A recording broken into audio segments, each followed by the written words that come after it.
ನಮಸ್ಕಾರ. ಖಾಲಿಸ್ತಾನದ ಆ ಸಂಚುಕೋರ ರೈತರ ಪ್ರತಿಭಟನೆ ದಿಕ್ಕು ತಪ್ಪಿಸಿದ ಹೇಗೆ? ಅನ್ನದಾತರ ಹಾದಿ ತಪ್ಪಿಸಲು ರಿಹಾನಾ ಪಡೆದಿದ್ದೆಷ್ಟು ಕೋಟಿ? ಫಾರಿನ್ ಟೀಮ್ ಖಲೀಗೆ ಹೇಗೆ ಮಾಡಿದ್ರು ಸಂಚು? ಇದೇ ಈ ಹೊತ್ತಿನ ವಿಶೇಷ. ಚಕ್ಕಾ ಜಾಮ್ ನಿಗೂಢ ಗೇಮ್. ನಾನು ಚೈತ್ರ ರಾಜ್.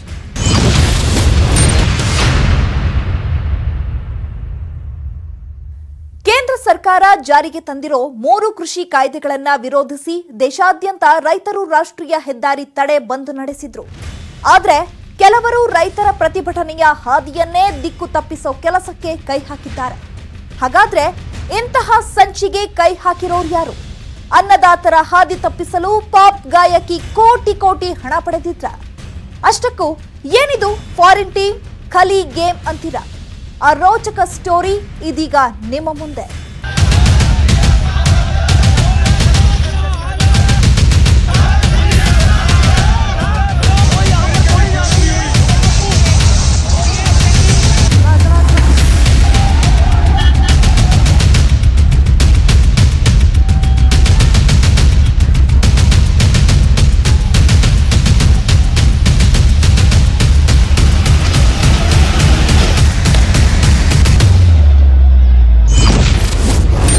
ಖಲಿಸ್ತಾನದ ಆ ಸಂಚುಕೋರ ರೈತರ ಪ್ರತಿಭಟನೆ ದಿಕ್ಕು ತಪ್ಪಿಸಿದ ಹೇಗೆ?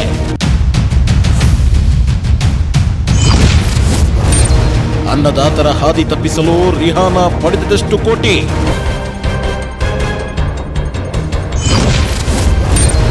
ಫಾರಿನ್ ಟೀಮ್ ಖಲೀಗೆ ಹೇಗೆ ಮಾಡಿದ್ರು ಸಂಚು?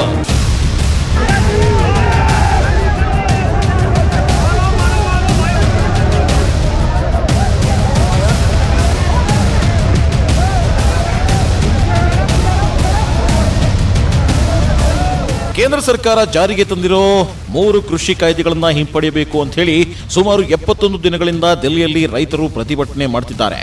ಆದರೆ ರೈತರ ಪ್ರತಿಭಟನೆಗಳನ್ನ ದಿಕ್ಕು ತಪ್ಪಿಸೋಕೆ ಖಲಿಸ್ತಾನದ ಕೆಲ ಸಂಚುಕೋರರು ಸದ್ದಿಲ್ಲದೆ ಸಿದ್ಧತೆ ನಡೆಸುತ್ತಿದ್ದಾರೆ.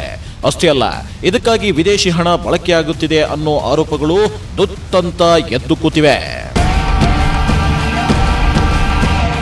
ಹಾಗಾದ್ರೆ ಕೃಷಿ ಕಾಯ್ದೆಗಳನ್ನ ವಿರೋಧಿ ರೈತರು ನಡೆಸ್ತಿರೋ ಪ್ರತಿಭಟನೆಗಳು ದಿಕ್ಕು ತಪ್ಪಿಸೋ ಕೆಲಸಕ್ಕೆ ಕೈ ಹಾಕಿರೋದು ಯಾರು? ಪ್ರಪಂಚದ ಫೇಮಸ್ ಪಾಪ್ ಗಾಯಕಿ ರಿಹಾನಾ ರೈತರ ಪರ ಒಂದೇ ಒಂದು ಟ್ವೀಟ್ ಮಾಡೋಕೆ ಎಷ್ಟು ಕೋಟಿ ಹಣ ಪಡ್ಕೊಂಡಿದ್ರು? ಅಷ್ಟಕ್ಕೂ ರೈತರ ಹೋರಾಟದ ಮಧ್ಯೆ ಖಲಿಸ್ತಾನದ ಸಂಚುಕೋರರ ಮಾತುಗಳು ಕೇಳಿ ಬರ್ತಿರೋದು ಯಾಕೆ? ಭಾರತದಲ್ಲಿ ನಡೆಯೋ ಹೋರಾಟಕ್ಕೆ ವಿದೇಶಿ ಹಣ ಬಳಕೆ ಆಗ್ತಿರೋದು ಯಾಕೆ? ಈ ಎಲ್ಲಾ ಕುತೂಹಲಕಾರಿ ಪ್ರಶ್ನೆಗಳಿಗೆ ಒಂದೊಂದಾಗಿ ಉತ್ತರ ಕೊಡ್ತೀವಿ ನೋಡಿ.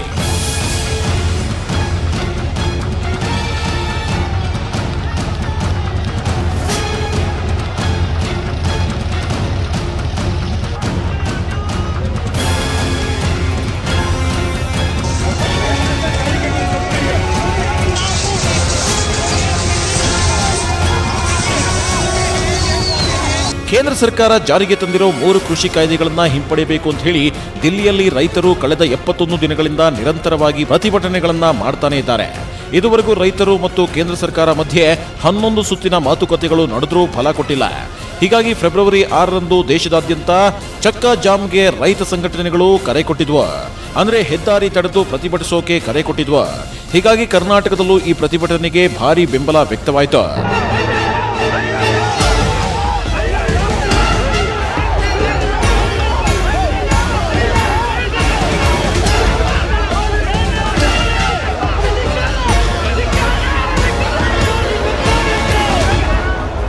ಶನಿವಾರ ಮಧ್ಯಾಹ್ನ 12 ಗಂಟೆಯಿಂದ 3 ಗಂಟೆವರೆಗೆ ಹೆದ್ದಾರಿ ತಡೆದು ರೈತ ಮುಖಂಡರು ಪ್ರತಿಭಟನೆ ನಡೆಸಿದ್ರು.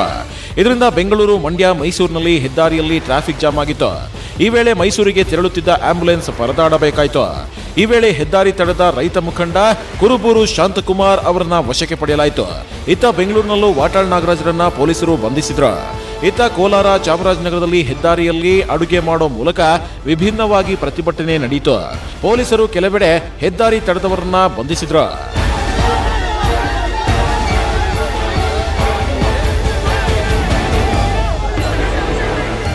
ಇದೇ ರೀತಿ ಪಂಜಾಬ್, ಹರಿಯಾಣದ ರೈತರು ಕೂಡ ದೆಹಲಿ ಗಡಿಯಲ್ಲಿ ರಸ್ತೆ ತಡೆದು ಪ್ರತಿಭಟಿಸಿದ್ರು.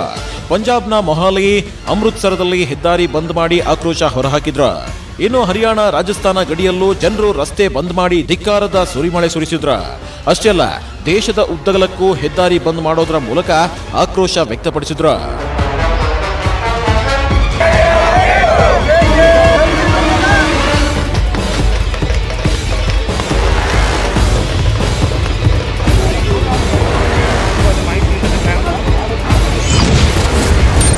ಭಾರತದ ವಿರುದ್ಧ ವಿಶ್ವಮಟ್ಟದ ಷಡ್ಯಂತ್ರ.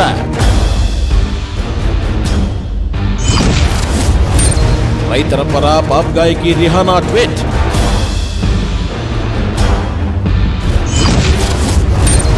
ಒಂದು ಟ್ವೀಟ್ಗೆ 18 ಕೋಟಿ ರೂಪಾಯಿ ಪಡೆದಿದ್ರ ರಿಹಾನಾ. ಭಾರತದಲ್ಲಿ 3 ಕೃಷಿ ಮಸೂದೆಗಳ ವಿರುದ್ಧ ಅನ್ನದಾತರು ಪ್ರತಿಭಟನೆಗಳನ್ನ ಮಾಡ್ತಿದ್ದಾರೆ. ಆದರೆ ಕಳೆದ 3 ದಿನಗಳಿಂದ ಭಾರತದಲ್ಲಿನ ಈ ಪ್ರತಿಭಟನೆ ವಿಶ್ವ ಮಟ್ಟದಲ್ಲಿ ಸದ್ದು ಮಾಡ್ತಾ ಇದೆ. ಇದು ಭಾರತದ ಆಂತರಿಕ ವಿಚಾರ ಅಂತ ಗೊತ್ತಿದ್ರೂ ಇದರಲ್ಲಿ ವಿದೇಶಿಗರು ಮೂಗು ತೂರಿಸುತ್ತಿದ್ದಾರೆ. ಇದರಲ್ಲಿ ಹೆಚ್ಚು ಸದ್ದು ಮಾಡಿದ್ದು ಫೇಮಸ್ ಪಾಪ್ ಸಿಂಗರ್ ರಿಹಾನಾ ಅವರ ಟ್ವೀಟ್. ಹೌದು, ಭಾರತದಲ್ಲಿ ನಡೆಯುತ್ತಿರೋ ರೈತರ ಪ್ರತಿಭಟನೆಗಳನ್ನ ಉದ್ದೇಶಿಸಿ ಟ್ವೀಟ್ ಮಾಡಿರೋ ರಿಹಾನಾ, ನಾವೇಕೆ ಈ ಬಗ್ಗೆ ಚಕಾರವನ್ನು ಎತ್ತುತ್ತಿಲ್ಲ ಅಂತ ಹೇಳಿ ಟ್ವೀಟ್ ಮಾಡಿದ್ಲು. ಇದು ಒಂದು ರೀತಿಯ ರೈತರ ಮುಷ್ಕರದ ಪರವಾಗಿ ಮಾಡಿದ ಟ್ವೀಟ್ನಂತೆ ಇತ್ತು. ಶಾಕಿಂಗ್ ನ್ಯೂಸ್ ಏನಂದ್ರೆ, ರಿಹಾನಾ ಹೀಗೆ ಒಂದೇ ಒಂದು ಟ್ವೀಟ್ ಮಾಡೋಕೆ ಬರೋಬ್ಬರಿ 18 ಕೋಟಿ ರೂಪಾಯಿ ಪಡೆದುಕೊಂಡಿದ್ದಾಳೆ ಅಂತ ಹೇಳಿ ಕೆಲ ಮಾಧ್ಯಮಗಳು ಸುದ್ದಿ ಮಾಡಿದ್ವು. ಹಾಗಾದ್ರೆ ಈಕೆಯ ಒಂದು ಟ್ವೀಟ್ಗೆ 18 ಕೋಟಿ ಕೊಟ್ಟಿದ್ಯಾರು? ಯಾಕಾಗಿ ಅಷ್ಟು ದೊಡ್ಡ ಮೊತ್ತ ಕೊಟ್ರು ಅನ್ನೋ ಅನುಮಾನಗಳು ಹುಟ್ಕೊಂಡಿವೆ. ಈ ಬಗ್ಗೆ ಕೆದಕಿ ನೋಡಿದ್ರೆ ರೋಚಕ ಸತ್ಯ ಬಟಾ ಬಯಲಾಗುತ್ತೆ. ಖಲಿಸ್ತಾನದ ಆ ಸಂಚುಕೋರನ ಕೃತ್ಯ ಜಗಜ್ಜಾಹೀರಾಗುತ್ತೆ. ಅಷ್ಟಕ್ಕೂ ಏನದು ಆ ಸಂಚು, ಯಾರು ಆ ಸಂಚುಕೋರ ಅನ್ನೋದನ್ನ ಹೇಳ್ತೀವಿ. ಆದ್ರೆ ಅದಕ್ಕಿಂತ ಮೊದಲು ರಿಹಾನಾ ಬೆನ್ನಲ್ಲೇ ಮತ್ತೊಂದು ಟ್ವೀಟ್ ಮಾಡಿದ ಸ್ವೀಡನ್ನ ಪರಿಸರ ಹೋರಾಟಗಾರ್ತಿ ಗ್ರೇಟಾ ಥನ್ಬರ್ಗ್ ಅವರ ಟ್ವೀಟ್ ಅನ್ನ ನೀವು ನೋಡಲೇಬೇಕು.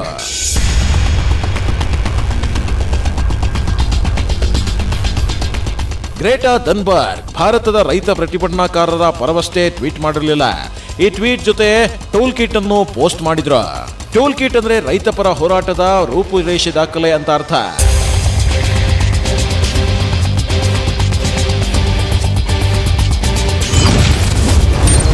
ಹಾಗಾದ್ರೆ ಆ ಟೂಲ್ ಕಿಟ್ ನಲ್ಲಿ ಏನಿತ್ತು? ಸ್ವೀಡನ್ನ ಪರಿಸರ ಹೋರಾಟಗಾರ್ತಿ ಗ್ರೇಟಾ ಥನ್ಬರ್ಗ್ ಅವರ ಪೋಸ್ಟ್ ಮಾಡಿರೋ ಟೂಲ್ ಕಿಟ್ ನಲ್ಲಿ ಹೋರಾಟದ ರೂಪುರೇಷೆ ವಿವರಿಸುವ ದಾಖಲೆ ಇತ್ತು. ಯಾವೆಲ್ಲ ಹ್ಯಾಶ್ ಟ್ಯಾಗ್ ಬಳಸಬೇಕು, ಯಾರನ್ನ ಟ್ವೀಟ್ ಮಾಡಬೇಕು, ಆನ್ಲೈನ್ ಸಹಿ ಅಭಿಯಾನದಲ್ಲಿ ಹೇಗೆ ಭಾಗವಹಿಸಬೇಕು ಅಂತಿತ್ತು. ಅಷ್ಟೇ ಅಲ್ಲ, ಸ್ಥಳೀಯ ಮಟ್ಟದಲ್ಲಿ ಪ್ರತಿಭಟನೆಯನ್ನ ಎಲ್ಲಿ ಸಂಘಟಿಸಬೇಕು, ಹೇಗೆ ವಿಡಿಯೋಗಳನ್ನ ಮಾಡಿ ಶೇರ್ ಮಾಡಬೇಕು ಅನ್ನೋದು ಸೇರಿದಂತೆ ಚಳುವಳಿಯಲ್ಲಿ ಪಾಲ್ಗೊಳ್ಳುವ ಬಗ್ಗೆ ವಿಸ್ತೃತ ಮಾರ್ಗಸೂಚಿಯನ್ನ ಇದು ಒಳಗೊಂಡಿತ್ತು. ಸಾಮಾನ್ಯವಾಗಿ ವಿಶ್ವಸಂಸ್ಥೆ ಸೇರಿದಂತೆ ಪ್ರಮುಖ ಸಂಘಟನೆಗಳು ತಮ್ಮ ಅಭಿಯಾನಗಳ ಪ್ರಚಾರಕ್ಕೆ ಇಂತಹ ಟೂಲ್ ಕಿಟ್ಗಳನ್ನು ಬಳಸುತ್ತವೆ. ಆದರೆ ಇದನ್ನ ರೈತ ಹೋರಾಟ ಪ್ರಚೋದನೆಗೆ ಬಳಸಿರೋದು ವಿವಾದಕ್ಕೆ ಕಾರಣವಾಗಿತ್ತು. ಆದರೆ ಈ ಟೂಲ್ ಕಿಟ್ ಅದ್ಯಾವಾಗ ಭಾರತದಲ್ಲಿ ದೊಡ್ಡ ಸುದ್ದಿಯಾಯಿತೋ ಆಗ ಎಚ್ಚೆತ್ತ ಗ್ರೇಟ್ ಥನ್ಬರ್ಗ್ ಆ ಟೂಲ್ ಕಿಟ್ ಅನ್ನ ಡಿಲೀಟ್ ಮಾಡಿದ್ರು. ಆದರೆ ರೈತರ ಹೆಸರಿನಲ್ಲಿ ಭಾರತವನ್ನ ಕೆಣಕಲು ಹಾಗೂ ಭಾರತ ವಿರೋಧಿ ಪಿತೂರಿಗೆ ಸಂಚು ರೂಪಿಸಿದ ಆರೋಪದ ಮೇಲೆ ದೆಹಲಿ ಪೊಲೀಸರು ಗ್ರೇಟಾ ಥನ್ಬರ್ಗ್ ವಿರುದ್ಧ ಕೇಸ್ ದಾಖಲಿಸಿದ್ದಾರೆ.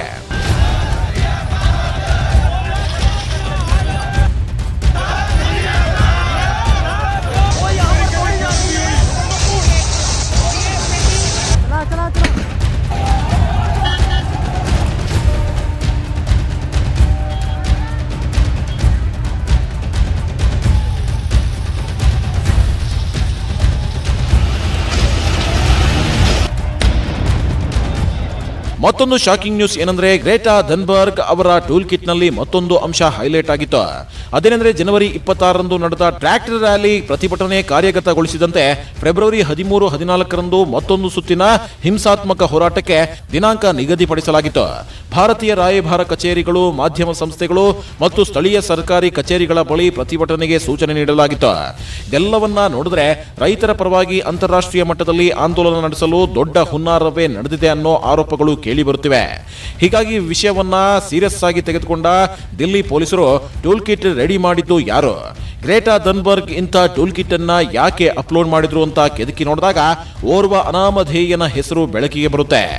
ಆತನೇ ಈ ಟೂಲ್ ಕಿಟ್ ಸೃಷ್ಟಿಕರ್ತ, ಅರ್ಥಾತ್ ಖಲಿಸ್ತಾನದ ಆ ಸಂಚುಕೋರ ಎನ್ನಲಾಗ್ತಿದೆ. ಆತನ ಹೆಸರು ಮೋ ಧಾಲಿವಾರ್. If the farm bills get repealed tomorrow, that is not a victory. This battle begins with the repeal of the farm bills. It does not end there. If anybody tells you that this battle is going to end with the repeal of the farm bill,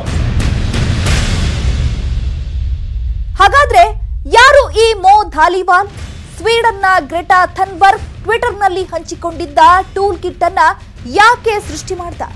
ಭಾರತದಲ್ಲಿ ರೈತರ ಪ್ರತಿಭಟನೆಯ ದಿಕ್ಕು ತಪ್ಪಿಸುತ್ತಿದ್ದಾನ? ಆ ಕುರಿತು report ಅನ್ನ ನಿಮ್ಮ ಮುಂದಿಡ್ತೀವಿ. ಆದ್ರೆ ಅದಕ್ಕೂ ಮುನ್ನ ಪುಟ್ಟದೊಂದು ಬ್ರೇಕ್.